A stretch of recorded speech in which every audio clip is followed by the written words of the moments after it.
I introduce our panelists, I just want to briefly get you in line with our project and what the aims are. Oh wow, no, it's raining. Oh, thank God we are here. So disinformation and post-truth politics are really at the center of this project.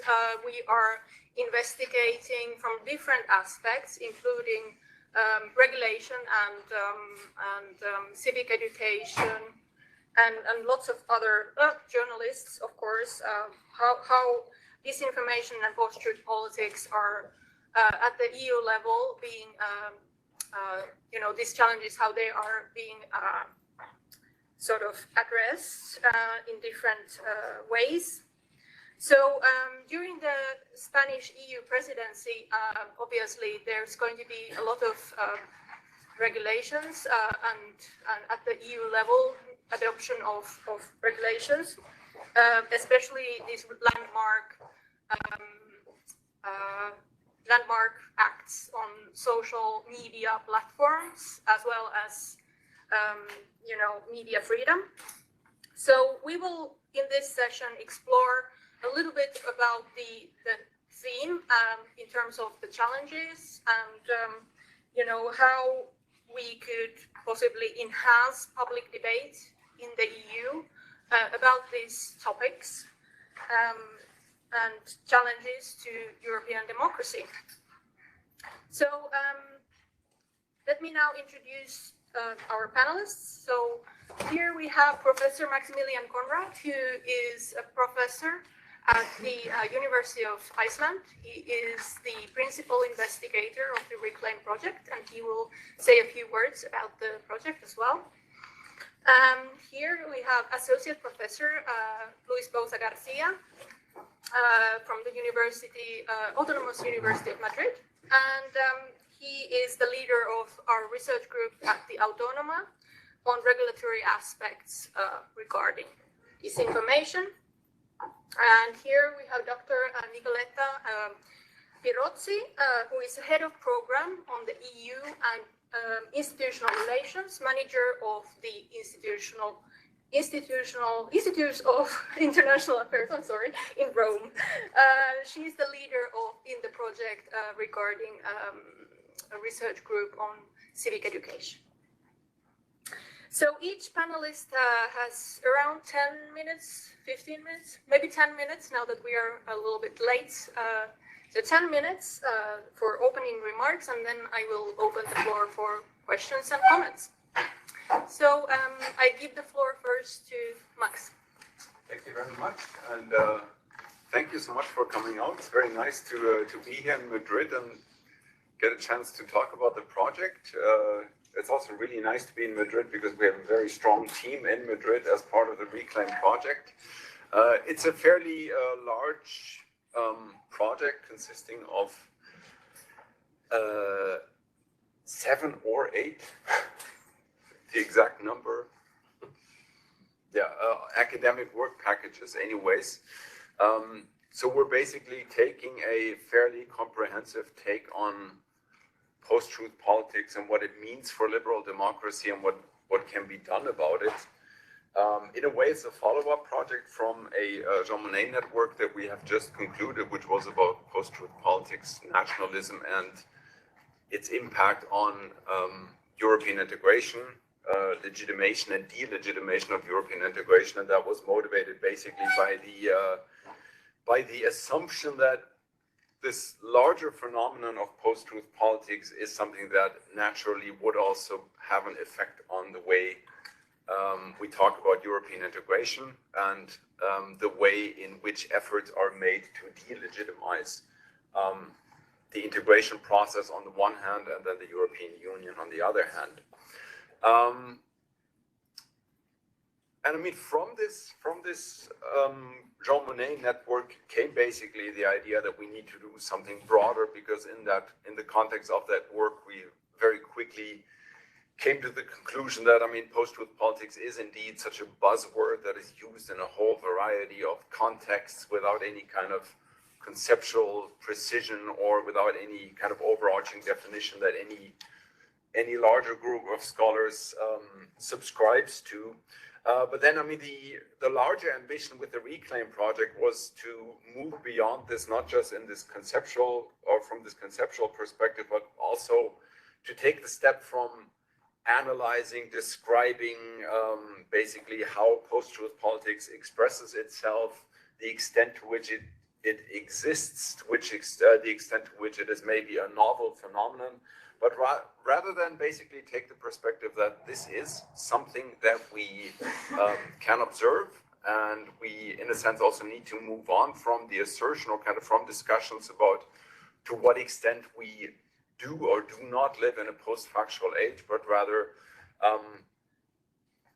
deal with questions about how we handle this kind of challenge. And one of the nice questions that Taro was nice enough to formulate for us was, well, basically, why, what does this reclaiming part actually refer to? And I want to start with that point because I think it was a conscious choice to call this project Reclaiming Liberal Democracy in the Post-Factual Age, because I mean, one of the things that basically drives this research is the idea that we are talking about more than a US president that doesn't seem to be able to get the facts straight or that doesn't care about the facts, that calls critical journalists fake news. I mean, it's about more than that from the simple point of view that we see a very close link or correspondence between post-truth politics, the way we understand it, which we'll say a bit more about in a minute,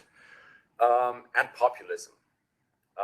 And by saying that, I'm not saying that all populist politics is necessarily post-truth, and I'm certainly also not saying that only populist politics is post-truth, but there is a very strong correlation in a sense. And I mean, that's something that has been established in the literature, and it is actually exactly that connection that we need to look at very closely when we want to understand what this means in terms of liberal democracy.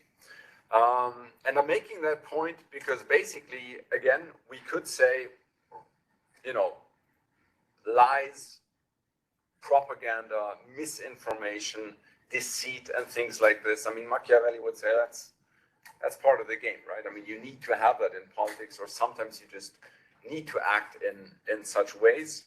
But it is specifically this link between populism, or I should actually say populism / authoritarianism, and this post-truth mode of communication that is really what we need to look at when we talk about post-truth politics, which we consider to be, at the very least, a challenge, if not an existential threat to liberal democracy. And I do want to emphasize this aspect of liberal. So it's not just democracy, but it's liberal democracy in the sense that if you look at the kind of populists that engage in post-truth politics, it is very often the ones that also basically want to roll back on basically a lot of the things, a lot of the achievements that we connect with the liberal aspect of democracy.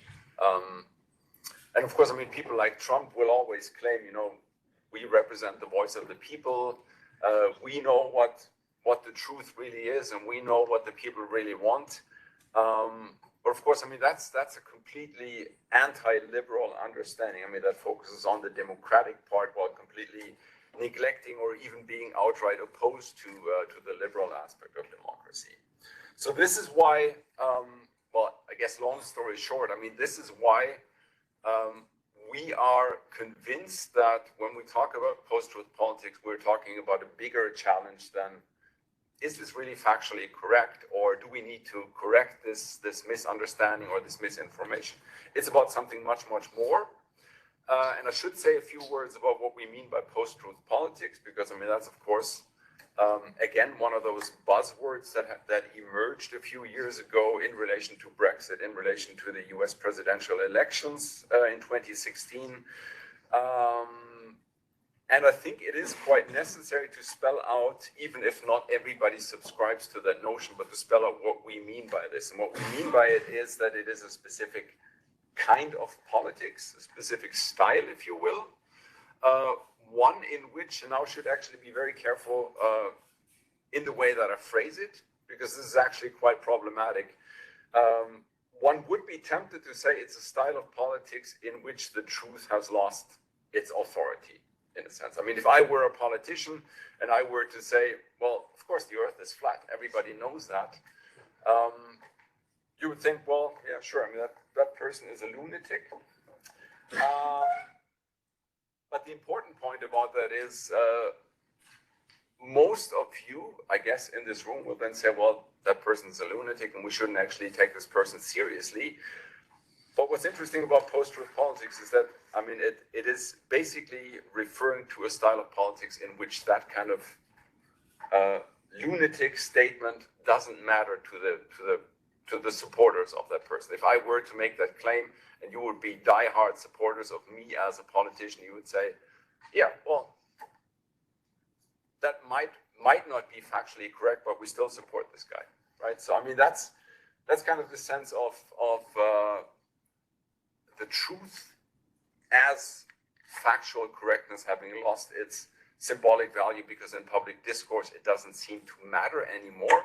Having said that, of course, I need to make a qualification which is actually quite fundamental, and that is that quite obviously this concept of post-truth is quite misleading, in the sense that you could say that, I mean, the truth has lost none of its relevance. As a matter of fact, what we see playing out here is indeed a struggle over what constitutes truth. I mean, some people talk about an epistemic crisis of democracy in this sense, because we simply don't seem to have, or, you know, there seems to be a loss of commitment or faith, or whatever you want to call it, to the standards that we need to apply in order to ascertain facts, right? And there you also see, again, this link between populism and post-truth politics, because this is very much a struggle over truth, in the sense that, I mean, populism is based on the notion that there is an elite, which is often construed to be corrupt, sometimes decadent, and an authentic people, a pure people. And this distinction, I mean, that translates directly to the context of post-truth politics, because there you then have the distinction between, here's the elite, the corrupt elite that lies, that feeds the public lies, and here's the authentic people, the true people that experience reality in a completely different way. So we have a distinction between elite lies and popular truths. And this is basically what you see playing out fundamentally in the context of well, US politics during the Trump presidency, but certainly still to this day, where it is indeed a struggle about what is true and who holds or who has access to the truth, basically. And again, I mean, this whole thing is interesting to us, not because of, well, not primarily because of this apparently fading status of the truth, but rather because of the political implications. I mean, that it is used in order to drive polarization in such a way as to be able to undermine a lot of the rights and values that we connect to liberal democracy. So that's kind of where this whole thing comes from. I mean, the panel is going to be about public debate. I could say a few words about what I find important in relation to post-truth politics and the public sphere. I could also wait with this until Luis and Nicoletta have had their say, because yeah, okay, let's. Thanks, Max. Okay, Luis. Thanks a lot. Thanks a lot to TEPSA, to Elcano, and the Ministry for organizing this event and for having us to Reclaim project. Also, welcome to Madrid to colleagues from Iceland and other Nordic places. Lots of sun, as you can see outside. We're going to enjoy the evening. Now I'm going to, as Taru has said, by the way, it's Taru Hapala, because I'm not sure you introduced yourself. Taru is a Tomás y Valente Fellow at the Autónoma, which is a very prestigious position named after the president of the Constitutional Court in Madrid, who was murdered by terrorists, and I would like to mention that in international context. Now, as Taru mentioned, I'm the coordinator of the work package on regulation, and we are focusing mostly on disinformation, how liberal democracies can and should regulate a specific aspect of post-truth politics, which is the spread of disinformation, having hybrid threats, and so on. So in my short, I promise I'll be very short, in my short talk, I'll start with regulation in the sense of what's the current agenda of the EU in this field. I'll then move a bit into political theory on whether this agenda is desirable, what is missing, and then I'll come back to regulation in terms of what's ahead of us and how the Spanish presidency can foster some of these elements of promoting pluralism, promoting debate, and quality of information. Now, when we go into the literature on the regulation of the disinformation phenomena, there are different things that liberal democracies can do, and of course, none of them is exclusive. Of course, we can discuss the policy mix, but the first, and here I'm building a lot on a very well-known book by Johan Farkas and Shu on post-truth politics, and basically there's four big possible agendas. The first one is a sort of cordon sanitaire, as we say something for the far right and so on, exclude anyone who is not committed to the truth from the public sphere, and that can be done by basically not talking to them, not referring to the publications and so on. It requires a lot of political commitment. The second one is controlling information, or on the other hand, controlling disinformation, removing disinformation quickly from the public sphere when you detect it, tearing down websites, slowing the spread of disinformation. There's a debate on exactly how do you do that, what's the best recipe. Helman Nasu, colleagues from Exeter, argued that actually the most liberal thing to do would be actually to penalize the spread of disinformation, I mean, to make it an individual responsibility. Although people think that you can do that, and that, with that I'm moving to the third point, you can do that rather with technological means, and linguists, I think, are insisting on the fact that there's a particular linguistic structure to fake news, and that actually this is what artificial intelligence in the future is going to be very good at, detecting this kind of thing. So maybe today is not totally possible, but I would not be surprised in very few time, if in very little time, we could have artificial intelligence detecting and actually even removing disinformation from the website or from the web, right? This is what these authors, Farkas and Shu, call technological solutionism. And the final recommendation that they have is, not recommendation because they are critical on this, but they call that re-empowering centers of truth-making. Basically, what I think we are discussing today, how do we go back to the public sphere? How do we make sure that journalists, that civic educators, that politicians are trusted and are re-empowered in the public sphere? Now, where's Brussels? Where's the EU in relation to that? And here I want to be very clear. The EU has tried everything. Sorry, I should start from this point. Now, my point is that it has not tried everything with the same intensity. And this is due to the competences of the EU, the resources available, to the knowledge that we have about some of these policies.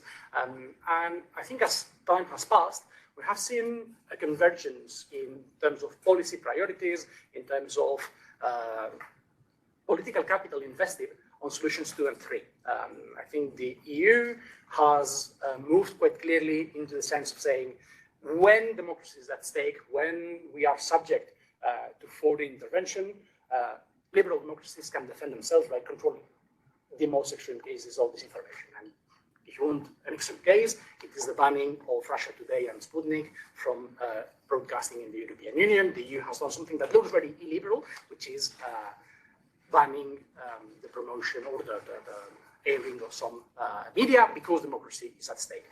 And has done so increasingly in combination with solution number 3, which is in cooperation with the platforms. We know, and when you talk to journalists, people in the Bloc 4, they know or they think that platforms are their main competitors, that this is what's putting at stake their revenues, the future of their jobs, and so on, and that they are competing in a very unfair political environment. Just to give you an example, if you are like a ser, you know that you have to respect very strict limits on what kind of political messages you can give during an electoral campaign. If you are Facebook, there's nothing that rules what you can, what others can post in your own media, right? So it's about shared rules of the game.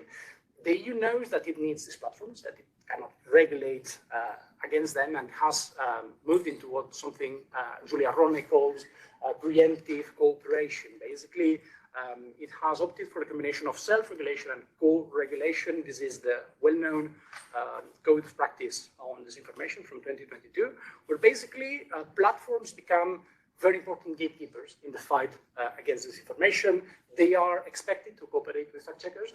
They are expected to contribute to demonetize the origin of disinformation. They are expected to contribute to slow down. Sorry, that's not a very technical term, but slow down the spread of disinformation, the visibility, and so on. Now, I have nothing. Well, maybe I have a few points of few observations on this agenda, but I don't disagree that when democracy is at stake, there's something that can be done, and there's nothing necessarily illiberal about controlling this information, in particular when when the integrity of the public sphere and so on is at stake. But my point is that this cannot be the only solution. This is not something that can that is sustainable in the long term. I think we could discuss that for long, but I have three main reservations. One is that I think if we move into this notion that information is a tool of war, that information is actually, or disinformation can be a threat, or can be used as an instrument, we are making everyone in the public sphere suspicious, because you will legitimate a situation where you need to dig what's behind this discourse, who is trying to manipulate this kind of narrative. So we are decreasing the quality, I think, of public discourse if we see information constantly as a potential threat. Do I think that emphasizing information control in situations of crisis decreases the legitimacy of debate as a way of truth-seeking? We may see disagreement, critical narratives, and so on as a threat to democracy rather than, as it should, dissident positions that contribute to forming political truths. And finally, I think there's always trade-offs. I was saying that you can have a combination in this four policy, or you can have a policy mix between these four elements. It's true, but there are trade-offs. And I think that an agenda that emphasizes information control, or at least disinformation control in the long term as a permanent political solution, has a risk of making the actors of the public sphere wary of what they publish. Just to give you an example, if a journalist is systematically having his posts or his articles seen as, well, this is not exactly verified and so on by Facebook, this will make some journalists maybe refrain from publishing critical information, giving their opinion and so on. So that's where I see a sort of risk of self-censorship. So my point would be, is there any kind of solution? I think that, not solution, again, I insist that it's about empowering the other issues of the policy mix at the EU level. And I think that this is where we need to emphasize pluralism, and where we need to trust the traditional guys. And I fully agree with Max. We cannot go back to what we have always had. There's a systemic crisis of truth, a systemic problem of trust in journalists and in traditional political actors, but we cannot have liberal democracy without mediation. So I think that trusting these mediators of the public sphere is essential. And I think that probably part of the solution goes into the sense of saying all these three things in our title, deliberation, quality information, and citizen education, as public goods. And it means that all the actors that intervene in the provision of public goods, or these public goods, have particular responsibilities for democracy. And we need to find sort of right balance between incentives and punishments, let's say, for the actors intervening in these public spheres. So, for instance, I think this has to do with having to listen more to critical opinions about the European Union. Why? About the European Union or about dominant policies. Why? Because there's a risk in the current public sphere, which is exit. I mean, if we go to Albert Hirschman's notion of exit, voice, and loyalty, the technological means, the political psychology of post-truth provides actors who don't feel that they have something to gain in this public sphere. It gives them very useful tools to go out of the public sphere, spread disinformation through WhatsApp and so on. And it's unlikely that they will come back. So you will definitely disengage from some communities. So this is why I think that we need to decrease the cost of pluralism, which I think is probably something, some of the things that have been increasing with the spread of truth. Now, I go back and very quickly, or just in a couple of minutes, to what is in the future. Of course, there's many Polish initiatives in the pipeline. I'm just going to mention 3 of them. One is the regulation of political advertisements. That should be ready before the next European elections. The second one, the Commission is going to propose a directive and 2 recommendations on the regulation of influence activities in all member states, basically increasing the demands for transparency. And the third one, and this is probably the one I find more interesting in the relation to the title of today, this is the European Media Freedom Act. This is under negotiation now, and I think the package is expected to be completed by September. I think this is somewhere, or this is the point where the Spanish presidency can make a difference if the Spanish presidency achieves a sort of policy mix in terms of how this political advertisement, this media freedom act and so on can be tied. It can give a sort of new impetus or new impulse to this idea that the policy agenda on disinformation can be completed. Now, what is this regulation, this new regulation about? It's about increasing transparency in the media sector, including public service media, public broadcasters, increasing pluralism in public broadcasting, and think it goes a long way into an area that traditionally the EU didn't want to explore, right? I mean, if 10 years ago someone told you that the EU was going to tell national broadcasters how to organize pluralism, we would all agree this is about subsidiarity, this is something that member states have to do, and we are going into this direction. So I think it's a good step in the good direction, but probably there's an opportunity to incorporate more elements of this notion of journalism and debate as a public good in the pipeline. So either for this directive, or sorry, for this regulation, or for future directives, I think more should be done about that and supporting the traditional debate. So in a sense, if we all agree that journalism is important, if this is a public good, then we need to raise the question of who is going to pay for that. If we are in a technological and political psychology situation where people are no longer paying for the information, I think it's totally legitimate to start raising this kind of questions. How do we support journalism with EU resources in the future? Journalism not only, of course, simplification, but I leave that to Nicoletta. Thanks a lot. Thank you, Taro. It is a pleasure to be here, to have the chance to talk about our joint project. I coordinate the Work Package 8 of the Reclaim project that tackle how disinformation and misinformation can be addressed through education, and in particular civic education, but also education to information technology, let's say. I have 2 disclaimers. First of all, we just started our research, so these reflections are really preliminary.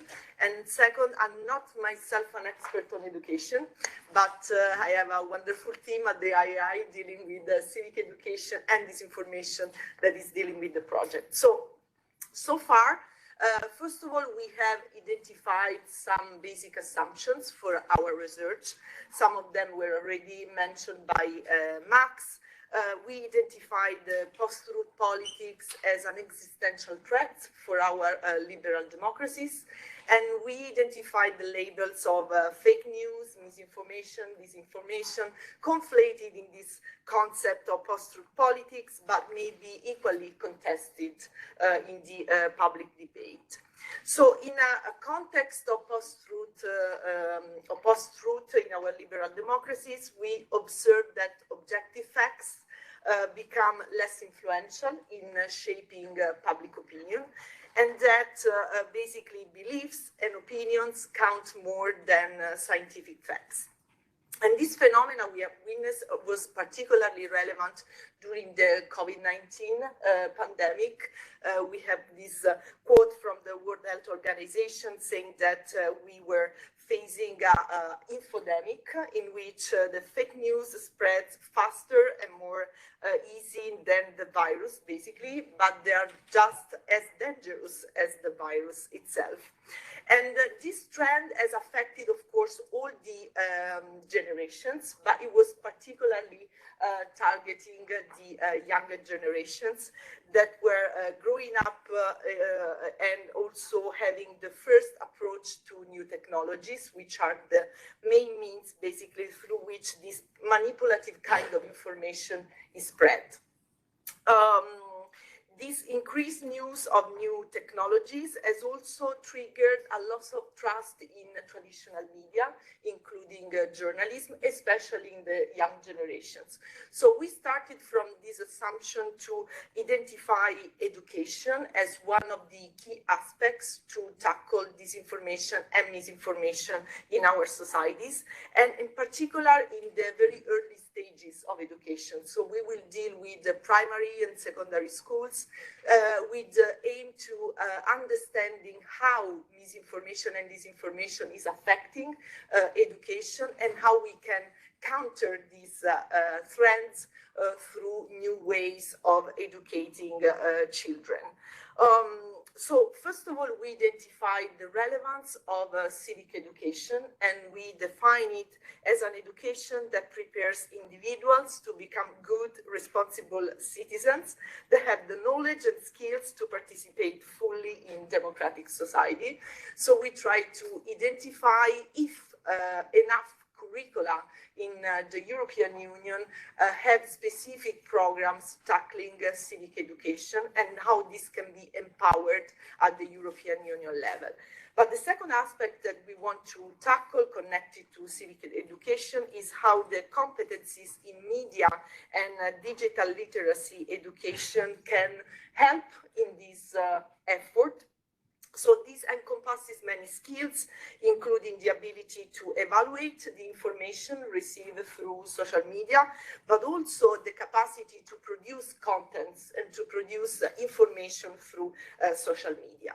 Of course, we don't start from scratch because there are already a number of initiatives that have been promoted by UNESCO, for example, connected to the Agenda 2030 and the Global Citizen Education, and also by the European Commission itself.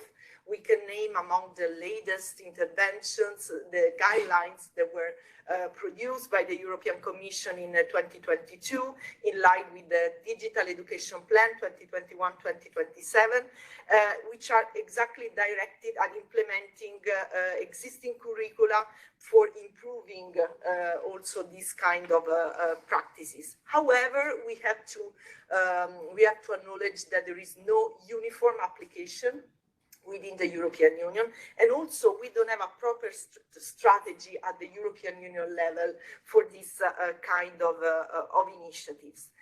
If we look at the literature on this subject, we have conducted a research in publications and academic database from 2010 to 2022, and where there were more than 300 articles written about the role of education to tackle misinformation and disinformation, and the majority of them were published after the explosion of the COVID-19 pandemic. So, of course, there is also a growing perception and a growing interest on the crucial role of education in all of this.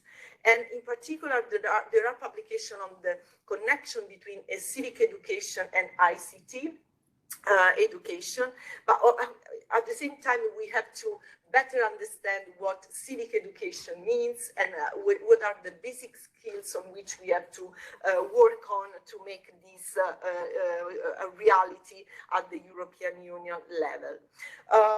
So basically, we will try to respond to three main questions.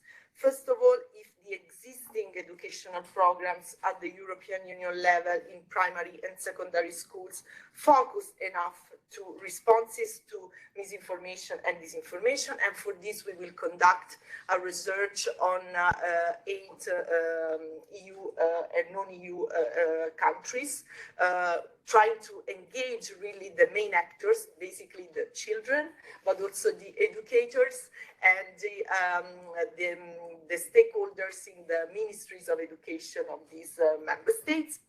Second, we will compare the different systems with the idea to find best practices that can maybe be copied or translated in other member states. And for that, we will construct a database tackling in particular civic education and ICT education among children.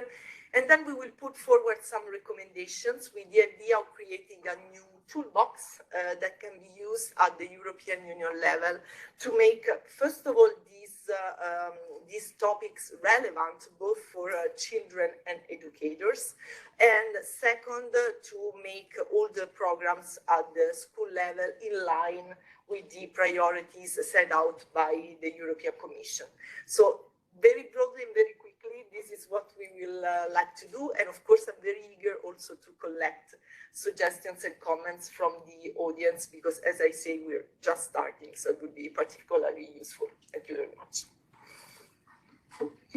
Thank you very much. Now, before I open the floor, maybe Max, you want to come back to the question of how to enhance public debate at the EU level about these policies of disinformation, or what was the thinking behind your initial idea? I mean, what I had in mind was maybe to talk a little bit more about the impact or the connection between post-truth politics and the public sphere. But I think it might make more sense to open for questions, because I think we're going to get back to those points anyways. Sure. Thank you. Okay. So, any questions, comments?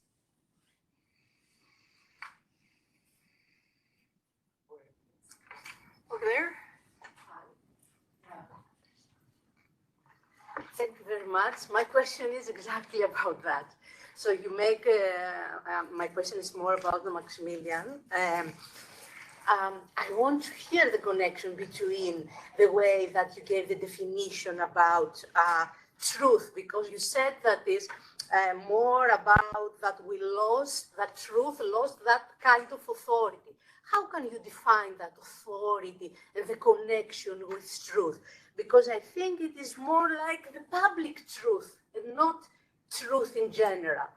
That is my first point, and I want to hear your opinion about that. There's a long discussion, and you spoke also mostly about liberal democracy, but what about democratic politics regarding exactly the same discussion?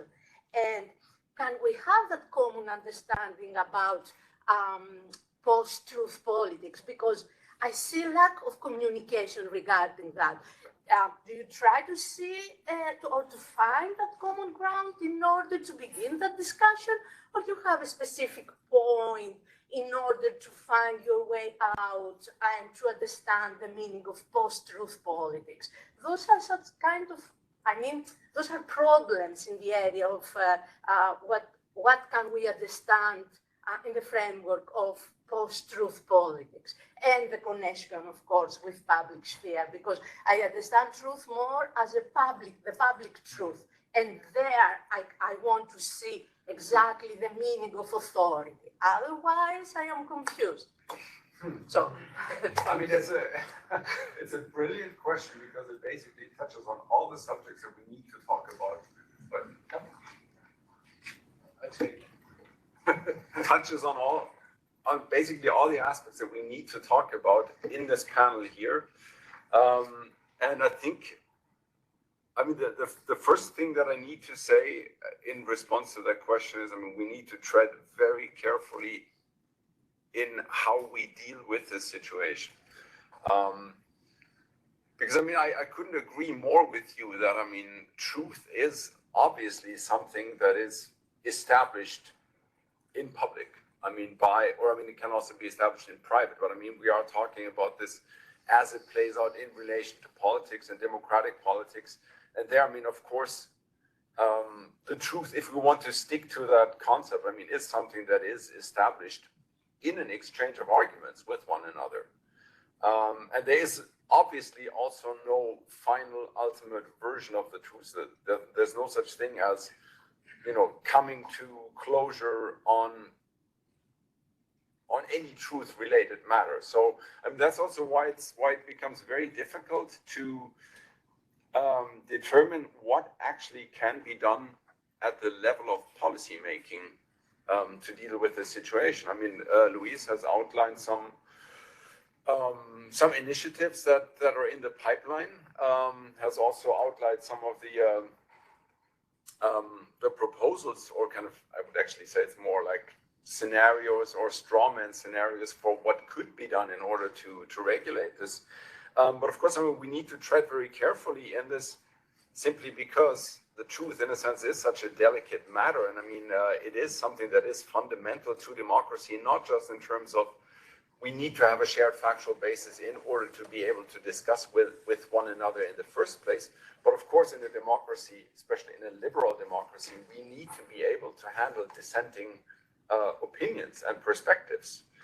And as a matter of fact, I would go as far as saying that in a democracy, in a liberal democracy, we also need to be able to handle information that is disseminated deliberately, even though the person that makes a statement knows this is wrong, right? So, and therefore, I think, I mean, this is something that connects, on the one hand, to this aspect of polarization and fragmentation, which I was going to talk a little bit about, but it also touches fundamentally on the issue of citizenship education, which Nicoletta mentioned.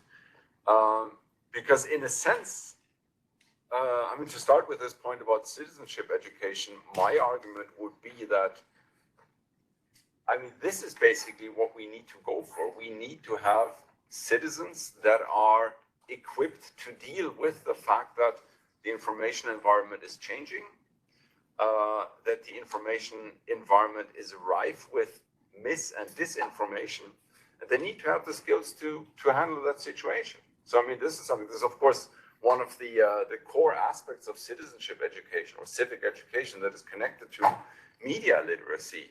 It's just that media literacy, in terms of what we teach young people, needs to be revised in light of the fact that, well, disinformation is in fact being used as a tool to manipulate, quite obviously. The points that I was going to make about the public sphere, I mean, this connects back to the title here. I mean, reclaiming public debate as an EU response to post-truth challenges. I mean, it is basically about finding ways to reverse a trend that we have been observing for the last few years, I don't know, 5, 10, maybe more years. And that is that, I mean, if we look at the public sphere, we very clearly see an increasing trend towards polarization. And as an effect of, or I think it's actually a more complicated causal relationship between polarization and fragmentation, but we do see that it has the effect of fragmentation of the public sphere. And I think this is actually a very crucial point in all of these discussions. And this is, of course, very closely connected to the emergence and growing importance of social media. I mean, even though this is empirically disputed by a lot of scholars, I mean, social media are obviously an important source of information for a lot of people. So they are exposed to a lot of mis- and disinformation. But this is important from the perspective of the emergence of filter bubbles and or echo chambers. Because, I mean, we are seeing trends that, I mean, the public sphere is, I don't want to say disintegrating, but is developing into a coexistence of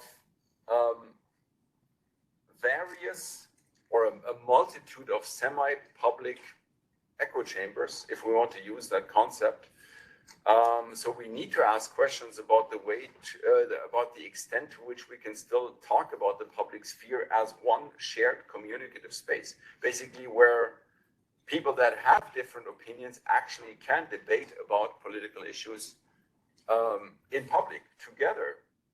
And I mean, so I mean, this is a very important point also from the point of view of what is actually truth. Because I mean, if you observe the breakdown of the public sphere as that one shared communicative space, then obviously you have several or contending public spheres that all basically make epistemic claims.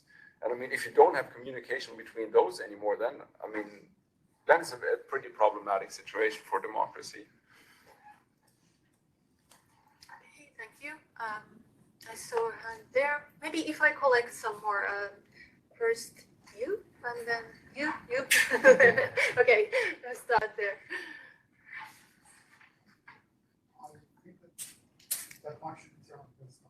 I'm sorry. Yeah. Well, thank you so much. My name is Mahmoud Jawadi from the European University Institute. Well, forgive my ignorance, but as far as I understood, I think the whole debate, or much of the debate, is about misinformation and disinformation. But at the same time, we have a concept called malinformation, but I prefer to somehow rephrase it in a sense that it is more about weaponization of narrative, which means that we have the truth, but it's not the complete truth or 100% truth. And if I want to make an example, that we know that some people die because of the vaccination, COVID vaccination, and those propagandists highlight this event in a sense that the whole vaccination process and COVID vaccine is dangerous for humanity, but this is not true. But at the same time, it is based on some facts, which in certain cases, so we can maybe label it or consider it as part of the malinformation or weaponization of narrative. How the EU should treat malinformation or narrative weaponization, or how civic education should address this issue, particularly for Spain, as going to be the rotating president, if it wants to engage with the rest of the world. And we know that malinformation, and certain countries are trying just to do or practice malinformation rather than misinformation, disinformation, because it's quite traceable and it's quite, I mean, it's easily recognizable. But for malinformation, it requires more efforts. So how the EU conceptually and also legislatively and also from the education perspective intends to address this, to my understanding, a bigger challenge than misinformation and disinformation. Thank you. Yeah, my question was more practical, like this deep question than the previous one, but I would really love to hear your outlook on the situation in Ukraine, specifically there is a big improvement on the regaining the territories is one question, but regaining people back to the other question, because some people in areas spent 8, 9 years at this point within the Russian propaganda, doing all of that, research all of that, and yeah, I mean, I personally disagree that Ukraine deserved that and Russian way because there were Nazis in Ukraine. So what would be the approach, and if you is to involve in this, to engage in this, and yeah, what would be the solution? Because I think it's a bit too late to, for example, educate people at this point. So what could be done in such an extreme situation?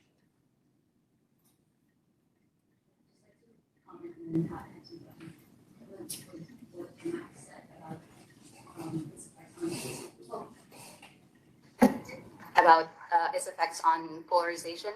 I'm from the Philippines and I've done research about it, and it definitely occurred. It polarized the Filipino people during the previous elections in 2022. So definitely agree with that. Another thing, where do trolls, influencers, PR agencies stand in this debate? Because I haven't heard about it, and in the Philippines it's systemic. Like, people get paid a lot, and it's business basically.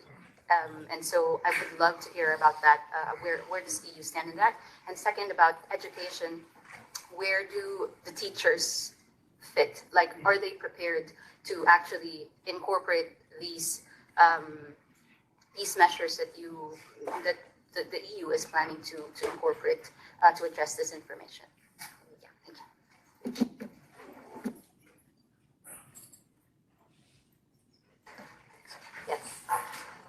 Does it work? Yeah. Yes.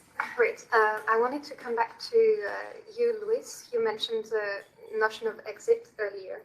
And I mean, just really recently in the news, Twitter just left the code of practice on disinformation. So they clearly taking an exit attempt at not following EU regulations. So I was just curious about what could be actually a reaction from the EU about this. I know that Twitter has not been very likely to follow any rules right now on GDPR and so on. So like, will there be, in any of the policies you mentioned, possibility to either negotiate or compromise with the companies or businesses, or as a much harder decisions that have to be taken still? So that was, I think, one of my questions, and I think I'd like to piggyback on the mention of PR agencies, which have been very important, especially in terms of greenwashing. I mean, extremely important in how much they contributed to like disinformation on climate change. So I was wondering if there will be at some point discussions about this as well. Thank you.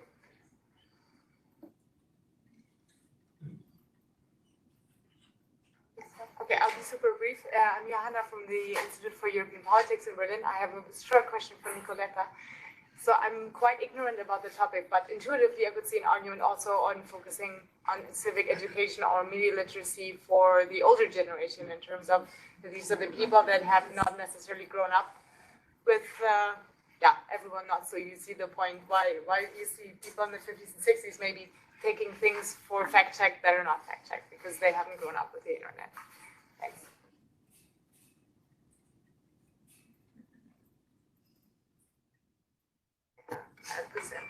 Yeah, I'll also be very quick, but I'm wondering if the EU needs to take a more holistic approach to this. Like, it can't just be done in legislative documents focused on media freedom. Like, for instance, the thing that comes to my mind is the recent decision by DG Competition about Bolloré's acquisition of several media companies in France, and now there's been a huge consolidation of media in France, and it was allowed by DG Competition.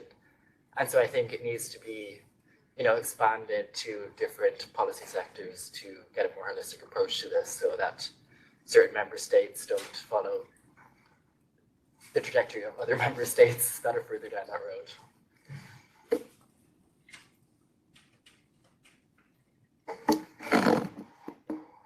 My name is Richard Youngs from Carnegie Europe in Brussels. It's also just a very quick, simple question, just empirically. Luis and Max both make a very powerful case for pluralism being core to the pushback against misinformation or malinformation. I just wonder if you think that the EU is over-regulating or under-regulating. There's this debate in Brussels about whether this regulation on political advertising ads, for example, is going a bit over the top, or in fact, if it's rather toothless. Some people say it's not going far enough. So Luis in particular, I just wonder if you think they've got the balance right. And I guess if we had EU policymakers here, they would say they're doing a lot on supporting digital literacy. They're funding thousands of projects on fact-checking. And are they doing enough? What more exactly is it that could be done on the positive, promoting pluralism side of the equation? Any more questions? Maybe I give the floor now to panelists. Who would like to start? Nicoletta? Okay. So thank you for your many questions and relevant inputs. First of all, on the weaponization of narrative, I think that's a crucial issue, of course, now for the European Union. Of course, I mean, there is an external aspect of it and an internal aspect, and both have to be taken seriously into consideration. At the external level, the European Union has tried to react to this kind of practices by reinforcing what we call the StratCom in the European External Action Service. But of course, we are talking about efforts that are not commensurate to the challenge we're facing. So, I mean, I think a lot more should be done. First of all, to have human resources devoted to that, but also to have a more clear strategy concerning the fact that competition with external actors that are competitors of the European Union plays very much on this ground, and if we want to preserve our society, this is the priority number one in terms of relations with these actors. And then, of course, there is the internal aspects. How do we protect our societies from these kind of viruses, let's say? We were talking about education. Another element that we find particularly useful at the level of the think tank, civil society, is the debunking practice. So we try to do it as much as possible, but I think we should reinforce the capacity of the European Union, of the institutions, but also research centers in Europe to do so. And honestly, for example, in Italy, we have been exposed very heavily to these kind of practices, and it was quite tough to respond to these kind of practices in the public debate. So now we really try to regularly debunk the fake news or the weaponization of a narrative that is done through social media, but not only, because I mean, during this period we witnessed this kind of practices more and more also on talk shows, on traditional media, paper news, and TV news. So this is something I think we could maybe at the level of civil society pay more attention on. Honestly, on the Russian propaganda in the occupied territory, as I said, I mean, we have a huge problem already to counter these kind of practices in our society. So I don't know at the moment if we have the right means to contrast these kind of practices in the Ukrainian territory. For the future, I think, again, as you said, it might be too late to act at the level of early education. But maybe, I mean, what we can do is try to influence the public debate by establishing partnerships with actors on the ground. Of course, this will be done when the conflict will be over, or we will have a different situation. But I mean, it is really difficult, I think, to establish practices already now to tackle this phenomenon, unfortunately.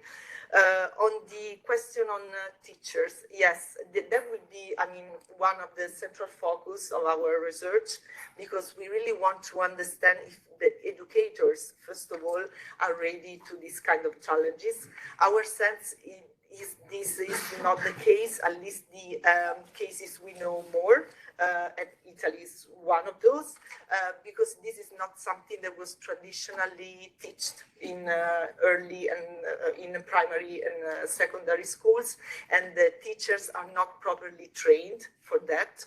So for sure, one of the recommendations will be to develop specific program to train the trainers, which is the number one priority in this strategy. And I agree, the older generations can be a problem in this picture, let's say, also for their lack of, familiarity with the new technologies. Unfortunately, this is something, outside the scope of our project, but I mean, in particular, in our work package, we will point also on the need for continuous and active learning as a specific element in the field of education that can be empowered by member states and maybe can help towards the overall goal of making society more resilient from this point of view. Thanks a lot, Taro, and thanks everyone for the fascinating questions. I'll try to address two or three issues very quickly. I'll start maybe with the issue of weaponization of narratives, because I've been publishing on narratives for a few years now with some colleagues also in the room. And I think that the EU has to be very careful, and for the sake of pluralism, we also have to be very careful about that, because I think that focusing on narratives always runs the risk of not realizing what's the political, social, material conditions that makes narratives take root. Basically, I've always made the same point about Brexit. The Brexit referendum was not lost because of the Cambridge Analytica campaign. Of course, that helped, but I mean, that built on a narrative that had been built for 40 years, and it built on the situation of the English deindustrialization and so on. So my main concern is that focusing on narratives, I have no problem on focusing on narratives, but focusing exclusively on narratives always risks not understanding the social conditions. And I will link that to the couple of questions that were on PR agencies, because I think that can be related to Richard Young's question on the right policy balance. I think that at the same time, you can over-regulate and do things that are toothless. And I think that precisely this proposal on fighting foreign intervention ingerence through transparency of regulation for PR agencies and lobbies and so on, that's totally missing the point. I mean, I don't see a scenario where the Russian Federation or the People's Republic of China or the Kingdom of Saudi Arabia is going to hire a PR agency in Madrid, in Brussels, or in London to carry out a narrative campaign, right? So obviously, this responds to something else. It responds to the fact that in many countries, lobbies and PR agencies want to be regulated at the national level, and that's a legitimate point. But my concern is that we are picking the right battle, which is a fight against disinformation, but overextending it, and at the same time not realizing that there are things that cannot be regulated at the level. So I would be very skeptical of saying that there can be a common regulation at the level for political advertisement and so on, because we have very different kinds of democracies. Of course, there's an argument to say, how can you campaign at the level? But precisely people are saying that this regulation will still not make it possible for pan-European political parties to run a common advertisement in all the European Union. So, I mean, we may be regulating, but not for the things that need to be regulated, which is precisely fostering this pan-European communication. I'll maybe take together the question on Twitter and DG competition, because I think Elon Musk is not really very well advised in relation to the EU, because the European Commission doesn't like anything as much as hitting an American company with a big stick of competition policy. And this is what is going to happen. And I think the Commission will return. So happy. Exactly. I mean, but he's making it so easy on the other hand, right? Which is in particular because this is not only going to be about fines and so on, which I think, considering the financial situation of Twitter, is probably important in itself. Is that the new regulation, the Digital Services Act, says I think it's a very innovative, and it has many problems in the sense, but it's very innovative in the sense of saying you need to take adequate measures in relation to disinformation and other harmful content.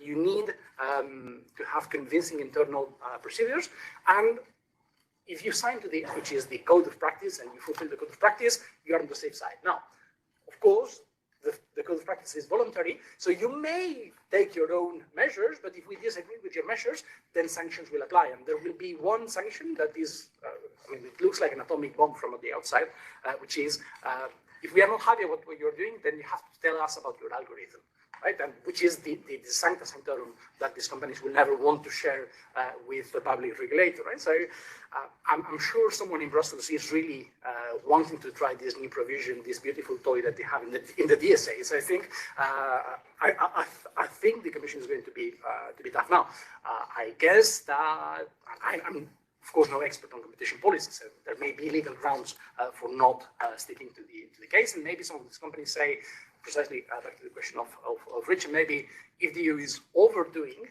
maybe we have to test the water. Maybe we need to go to the court and say, can really the EU ask so much? And maybe this is what this strategy is. But from the outside, it really looks risky, but probably that will end up in the hands of lawyers.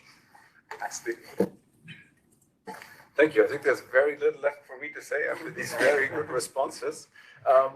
Just about maybe.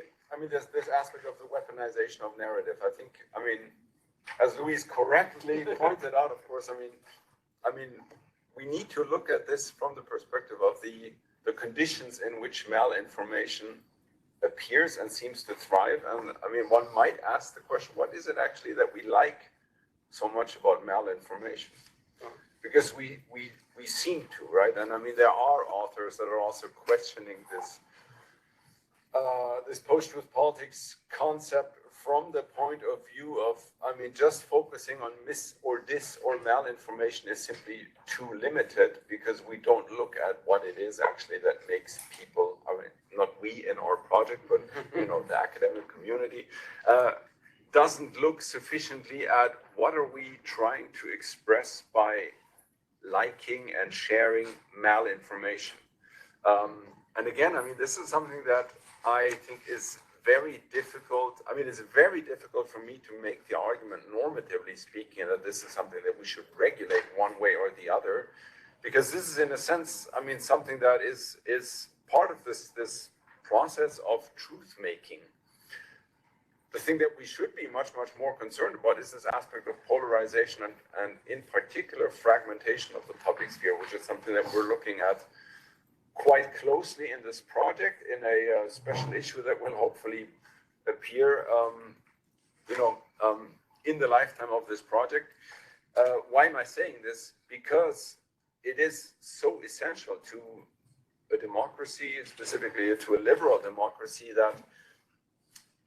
that arguments are presented and arguments are exposed. And I mean, in exchanging arguments, we can also say, well, this is based on really shaky empirical foundations.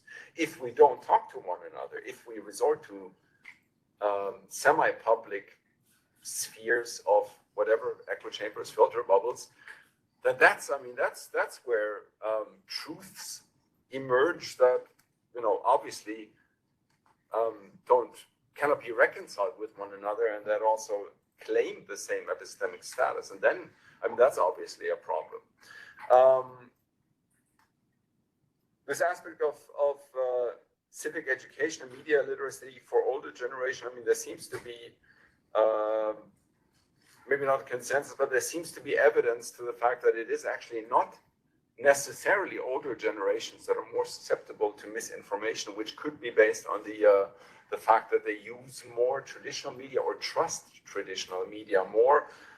We have, however, obviously discussed this, because I mean, we want to take a broader approach, and obviously by saying that we're looking at what schools are doing, we're not saying that this problem only affects young people and we need to educate them and everyone else is already in a comfortable position. That's not what we're claiming at all.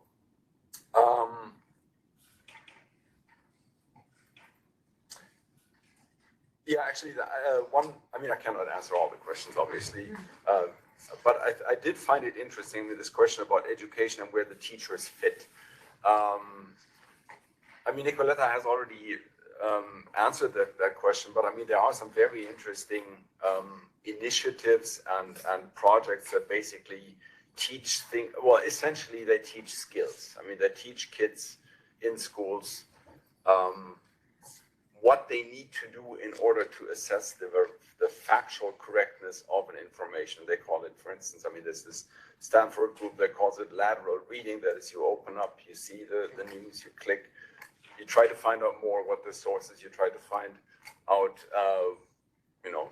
who publishes this, who pays for this, do you find this information somewhere else? And I mean, they show empirically that even with very limited input, you can actually increase the students' skills in correctly assessing whether something is correct or not. I mean, that's one way. That's of course something that teachers or educators in general then need to know about. Okay, thank you very much. We are running out of time, but we can maybe continue discussion over the break. Thank you very much for attending and for your questions, and our panelists. Thank you.